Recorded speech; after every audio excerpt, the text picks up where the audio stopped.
and I recognized where you were. And I read the comments as well, he says. People are saying it's Bigfoot or Sasquatch or somebody looking to steal your stuff or the military with special suits and whatever. Well, he tells me that him and his dad used to hunt in that area, and he knows exactly where we were, and he saw exactly what we saw. And he says, if you want, I'll give you directions if you want to go see something even more spooky. So I bought him a coffee, and he drew me a map. Gave me some general directions, and that's where Gina and I are going this weekend.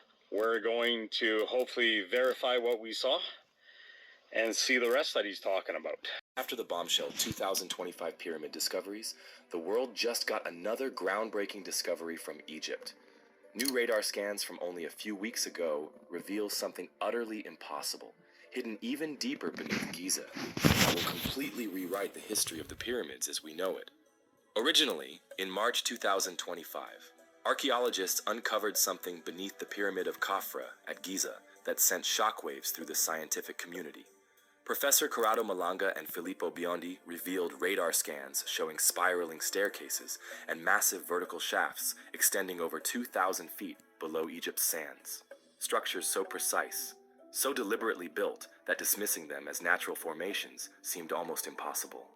Despite this, mainstream Egyptologists, led notably by Dr. Zahi Hawass, quickly tried to brush off these revelations, labeling them mere radar anomalies or misunderstandings. I want you to understand, this conspiracy theory that you do have is wrong, completely. We do not hide anything. Points coming up past the shoulders, almost like one of those Mothman type of entities. I had a Bible in my left hand. I had a holy mixture in my right hand, which was a mixture of holy water, holy oil, holy salt, frankincense. And I said, by the mighty power of Yahweh, his mighty and holy name, in Yahshua Jesus the Christ's name, I bind and rebuke you and cast you out and command you to depart. And I really loud and authoritative. And when I did that, that entity let out a screech like I'd never heard before or since. And it rattled every window in that house before it departed, and it did depart.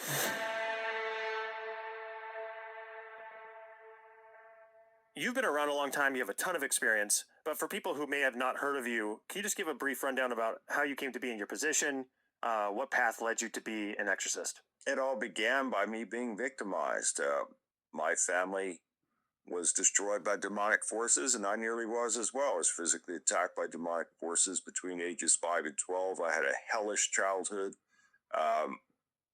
Most of my family is gone. Neither of my parents lived to see the age of 50, and many other family members have departed as well. And it was a very difficult journey. I've written 12 books, and in the first book, which is called Dark Force, I said it all began when my family and I moved into a 3-bedroom ranch-style home located in Glen Burnie, Maryland, in a community called Herondale in 1970. But it actually goes much further back than that. I found out that through a reliable source that 2 family members had actually conjured these demonic forces well over 100 years ago. And they came on the family, on both sides of the family, and created a variety of destructions, and just really horrific. It was, if not for, and I don't say this in any way of exaggeration or telling a story, I'm telling you the truth.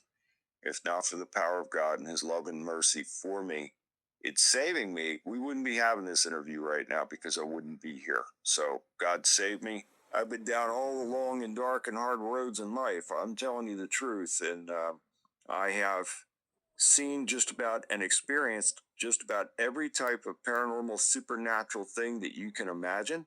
The only thing that I have not seen in my life or career is a person's head turn all the way around. I've seen everything else. Was it your family members, descendants, who had messed with some dark practices, or was it tied to the actual physical location of that home itself? No, it was descendants of the family members, and they'd conjured up theirs with intent to conjure up demonic forces. And let me tell you, when you do something like that and you have real intent to do so, then you are inviting them in, and they'll kick that door in. And once they're in, they are not leaving until someone like me, and it's not that I'm anyone or anything special, it's the power of God working through me, and by his power working through me, he's done extraordinary things in working through me for thousands of people all over America and in 60 other countries as well. Now, that is all the power of God, and I always give him praise and thanks for glory for all those things.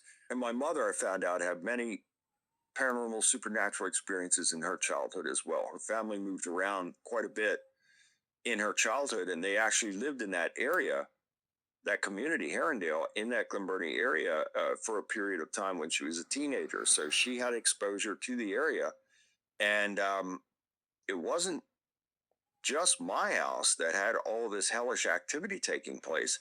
It's the entire area. Strange. And demonic beings that make an appearance and appear to be real, and they are real. The Bible says Satan can appear as an angel of light. So they can appear. Nothing human can make a 90-degree turn at 3,000 miles an hour and survive. I think the purpose is to draw you away from the real God and say, look at us. This is where you ought to be because we are superhuman. And people laugh at me generally. That's what God told me. They're demonic beings. It's a distraction from God. That was Charles Duke. All right, as we reported last night, 11 U.S. scientists, some tied to highly sensitive government work, are now dead or missing, raising very serious questions about national security. The White House has launched a probe into the mysterious disappearances, with President Trump now vowing to get answers within days, calling the situation pretty serious. White House Press Secretary Caroline Leavitt wrote on X earlier today, the White House is actively working with all relevant agencies and the FBI to holistically review all of the cases together and identify any potential commonalities that may exist. No stone will be unturned in this effort, and the White House will provide updates when we have them. Anyway, here with more. The only person that can pick this apart, the host of Crime Stories on Fox 1, our friend Nancy Grace. I also want to get an update on Nancy Guthrie from you tonight, but this to me, it is either the oddest coincidence or something's really going on. I can't believe I heard Sean Hannity say coincidence. One murder or missing person is an isolated incident. Two, a coincidence. Three is a pattern. A pattern. Three is a pattern. That's my rule of thumb. And Sean, I can't count. Literally cannot count the number of felonies, multiple offenses I have tried, be it serial murder, serial rape, serial child molestation, you name it. One, isolated. Two, coincidence. Three, it's a pattern. And I'll tell you what kicked it off. It was the disappearance of retired Air Force Major General McCaslin.